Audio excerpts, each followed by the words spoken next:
السلام علیکم ورحمۃ اللہ وبرکاتہ نحمدہ ونصلی علی رسولہ الکریم۔ سامعین و ناظرین، آج کی ویڈیو بڑی دلچسپ ہے، معلوماتی ویڈیو ہے۔ اس میں بہت ساری چیزیں سامنے آ رہی ہیں۔ دیکھیں، اس وقت جو مسئلہ چل رہا ہے وہ لوگ یعنی غیر مقلدین میں بھی بہت سارے وہ اس پریشانی میں مبتلا ہیں کہ اہل الحدیث کہلوانے والے تقلید کی طرف آ رہے ہیں کیا؟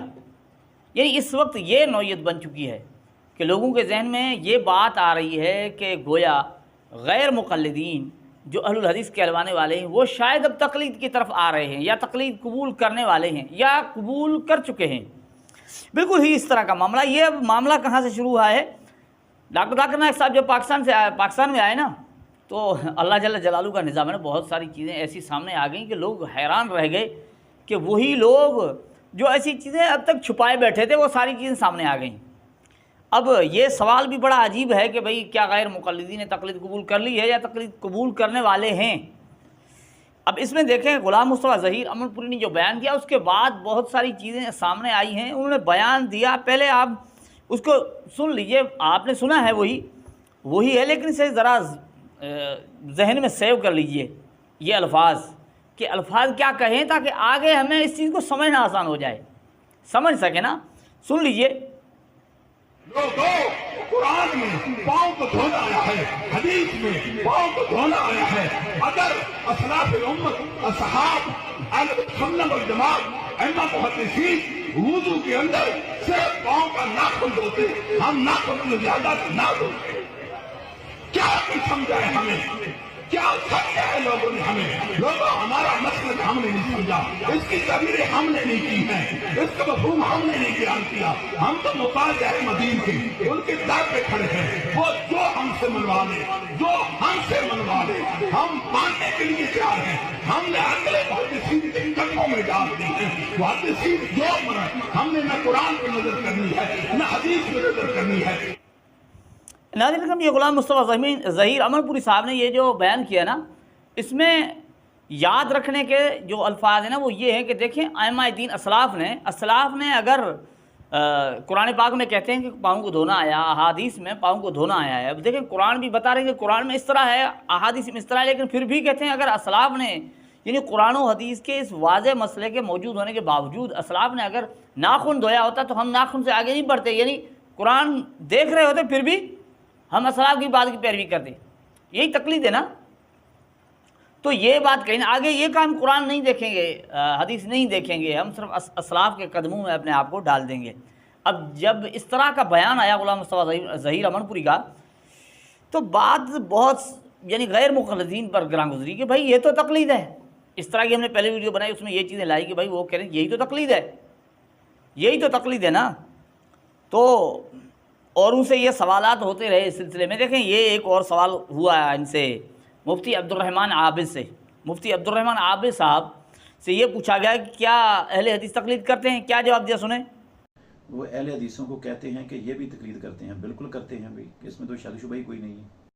کہتے ہیں اس میں کوئی شک شبہ نہیں، بالکل کرتے ہیں، اہل حدیث تقلید کرتے ہیں، کہتا ہے اس میں کوئی شک شبہ نہیں۔ یہ مفتی عبدالرحمن عابد صاحب کہہ رہے ہیں۔ اب سوال یہ پیدا ہوتا ہے کہ بھئی واقعی کیا اہل حدیث تقلید کرتے ہیں؟ دیکھیں، اس سلسلے میں یہ جو مسئلہ ہوا نا اس کا ڈاکٹر ذاکر نائک کا، انہوں نے آ کر اس طرح کی باتیں کی، بھئی ہاتھ اوپر باندھو یا نیچے باندھو، کوئی مسئلہ نہیں پڑتا، آپ یکسانیت پر آ جاؤ، نماز پڑھنے والے بن جاؤ یا لوگوں کو نماز پر لانے والے بن جاؤ۔ تو وہاں سے یہ باتیں چھڑیں، غیر مقلدین نے ڈاکٹر ذاکر نائک کا رد کیا، اور اس کے بعد کچھ ذاکر نائک کے دفاع میں آ گئے، کچھ ذاکر نائک کی مخالفت میں آ گئے، تو باتیں اندر کی کھل کر سامنے آ گئیں، ٹھیک ہے نا۔ اب یہاں یہ جو کہہ رہے تھے کون؟ غلام مصطفیٰ ظہیر امن پوری صاحب کے بھائی اسلاف نے اگر قرآن و حدیث میں پاؤں دھونا آیا، لیکن اسلاف اگر ناخن دھوتے ہم اس سے نہیں بڑھتے، اپنی طرف سے قرآن حدیث کے نہیں سمجھتے جس طرح اسلاف نے ائمہ دین نے سمجھا۔ تو اس سلسلے میں یہ عمر صدیق نے جواب لکھا تھا، آپ نے میرے خیال میں یہ پڑھا ہوگا۔ دیکھیں، لکھا کہ بڑے پیار محبت سے عرض ہے، جو لوگ کہتے ہیں کہ قرآن مجید اور احادیث سے نہیں لینا، صرف سلف سے لینا ہے، عقل ان کے قدموں میں رکھ دینی ہے۔ کیا ان کو قرآن و حدیث کا پتہ نہیں تھا؟ وہ یہ کہتے ہیں کہ اسلاف کو پتہ نہیں تھا، ان کو پتہ تھا نا، تب ہم ان کی پیروی کرتے ہیں۔ تو کہتے ہیں ان سے سوال ہے کہ وہ ائمہ اربعہ کا نماز میں ہاتھ باندھنے کا موقف بتا دیں، خیر القرون کے سلف سے ہاتھ سینے پر باندھنا دکھا دیں، آپ کا شکریہ ادا کریں گے۔ یہاں یہ بات بھی کھل کر سامنے آ رہی ہے کہ غیر مقلدین اس چیز کو مان رہے ہیں کہ خیر القرون میں یہ ہاتھ سینے پر باندھنا نہیں تھا، تبھی تو چیلنج دے کر اس سے پوچھ رہے ہیں کہ شکریہ ادا کروں گا، وہاں دکھا دیں۔ یہ غلام مصطفیٰ ظہیر امن پوری کے یعنی اشارہ اس طرف جا رہا ہے کہ آپ کہہ رہے ہیں کہ ہم سلف کی مانیں کہ سلف تو ہاتھ سینے پر نہیں باندھتے تھے، ان کے کہنے سے یہی بات سمجھ میں آ رہی ہے، ٹھیک ہے۔ تو اس طرح کی باتیں آ گئیں۔ اب یہاں سمجھ میں نہیں آ رہا کہ ایک تو کہہ رہے ہیں کہ بھئی ہم جو ہے نا وہ ائمہ دین کی بات مانیں گے، چاہے وہ قرآن حدیث میں کچھ اور ہو، ائمہ دین کچھ اور کہیں، اسلاف اور کہیں، ہم اسلاف کی مانیں گے۔ ہم نے عقلیں اپنی ان کے قدموں میں ڈال دی ہیں، کس کے؟ ائمہ دین کے۔ اور دوسری طرف سے وہ کہہ رہے ہیں کہ نہیں بھائی اس طرح نہیں ہے، یعنی ہم قرآن حدیث۔ اب دیکھیں یہاں ایک اور فتویٰ آپ دیکھ لیں، یہاں تو انہوں نے کہا کہ ہم سلف کی مانتے ہیں، ٹھیک ہے نا، سلف کی مانتے ہیں۔ یہاں فتاوی نظیریہ دیکھ لیں، یہ فتاوی نظیریہ ہے، انہوں نے جلد اول، یہ اس کا حوالہ دیکھ لیں۔ یہ کہتے ہیں کہ فہم صحابہ حجت شرعی نہیں ہے، ٹھیک ہے، فہم صحابہ حجت شرعی نہیں ہے۔ اب صحابہ سے بڑا اسلاف میں کون ہے، ٹھیک ہے نا، صحابہ سے اسلاف بڑے تو اسلاف کوئی نہیں نا۔ اب ان کی یعنی فہم کو یہ حجت نہیں سمان رہی کہ وہ حجت نہیں، ان کو نہیں ماننا، ٹھیک ہے، قرآن و حدیث ماننے۔ اب ان کے بڑے نذیر حسین دہلوی وہ کہہ رہے ہیں کہ فہم صحابہ حجت نہیں، یعنی اسلاف کا فہم حجت نہیں، اور دوسری طرف وہ کہہ رہے ہیں جس طرح اسلاف کہیں گے ہم قرآن و حدیث میں مسئلہ واضح ہونے کے باوجود بھی مانیں گے اسلاف کی، ٹھیک ہے۔ تو یہ تو باتیں یعنی مختلف آ رہی ہیں نا، بات بنتی نہیں۔ اب دیکھیں ایک اور اس نے تحریر لکھی ہے، اب یہ دیکھ لیں فہم سلف کا چورن، یہ ان کے کوئی غیر مقلد، انہوں نے لکھا سعودیہ سے لال رومال والوں کے پڑھ کر آنے سے پہلے کوئی اہل عالم فہم سلف کو حجت قرار نہیں دیتا تھا۔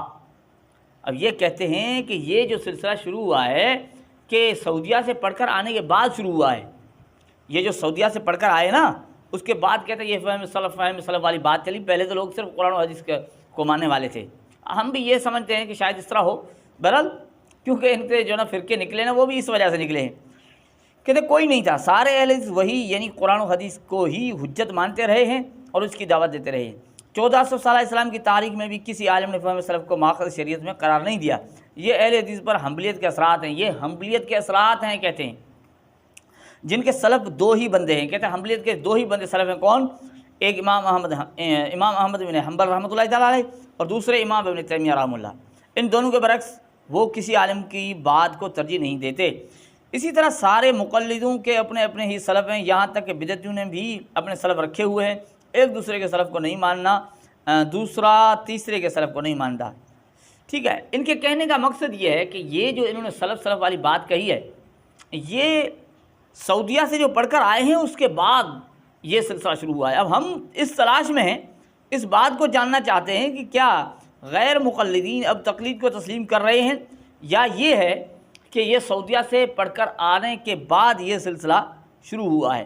اب یہاں دیکھیں ایک اور آپ کی خدمت میں ایک چیز رکھنی ہے، وہ کیا ہے؟ وہ یہ کہ یہاں غلام مصطفیٰ ظہیر امن پوری صاحب جو نا کہتے ہیں کہ بھئی دیکھیں ہم جو نا وہ اسلاف کی بات مانتے ہیں، اسلاف کی ہی مانیں گے، کیونکہ چاہے وہ قرآن و حدیث میں کچھ ہو ہم قرآن و حدیث کو نہیں دیکھیں گے، اسلاف کی بات کو مانیں گے۔ لیکن ایک اور آپ کو چیز ہم دکھاتے ہیں، وہ دیکھ لیں۔ یہاں اس کے ساتھ غلام مصطفیٰ ظہیر امن پوری اور عمر صدیقی کا جب مناظرہ ہوا تو غلام مصطفیٰ ظہیر امن پوری وہاں جو ہے نا اس سے یہ کہہ رہے ہیں کون؟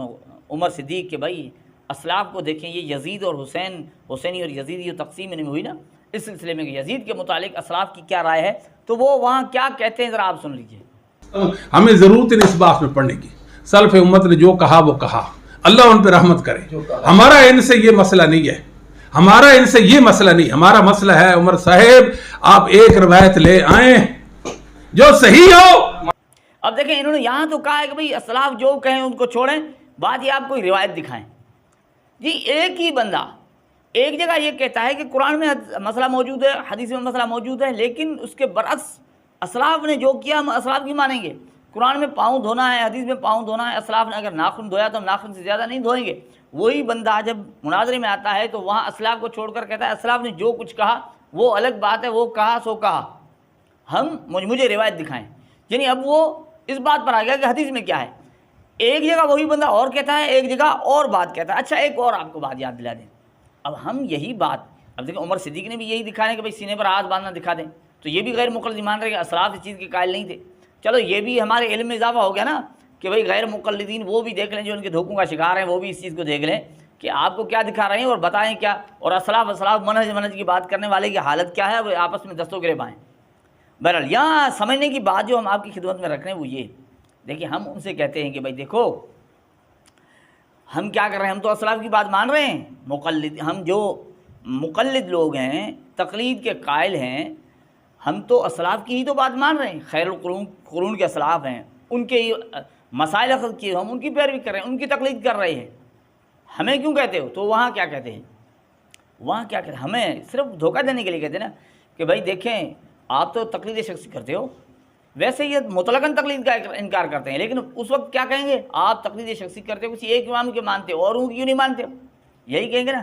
لیکن یہ بھی بالکل ہی ایک دھوکہ اور لوگوں کو چکر دینے کی بات ہے۔ اب انہی سے آپ کہیں کہ بھائی دیکھیں سارے ائمہ ایک مجلس کی 3 طلاق کو 3 مانتے ہیں۔ اب آپ خود کہہ رہے تھے کہ ہم قرآن میں مسئلہ ہوگا، حدیث میں ہوگا، نہیں مانیں گے، اسلاف کی بات مانیں گے، تو ائمہ مجتہدین اس چیز کے قائل ہیں کہ ایک مجلس کی 3 طلاقیں 3 شمار ہوتی ہیں، لیکن آپ وہاں اس بات کو چھوڑ جاتے ہو، وہاں پھر بھاگتے ہو، جس طرح غلام مصطفیٰ ظہیر امن پوری یزید کے مسئلے میں بھاگا، روایت کی طرف، فہم سلف کو چھوڑ دیا، تو وہاں آپ فہم سلف کو چھوڑ کر روایت کی طرف آتے۔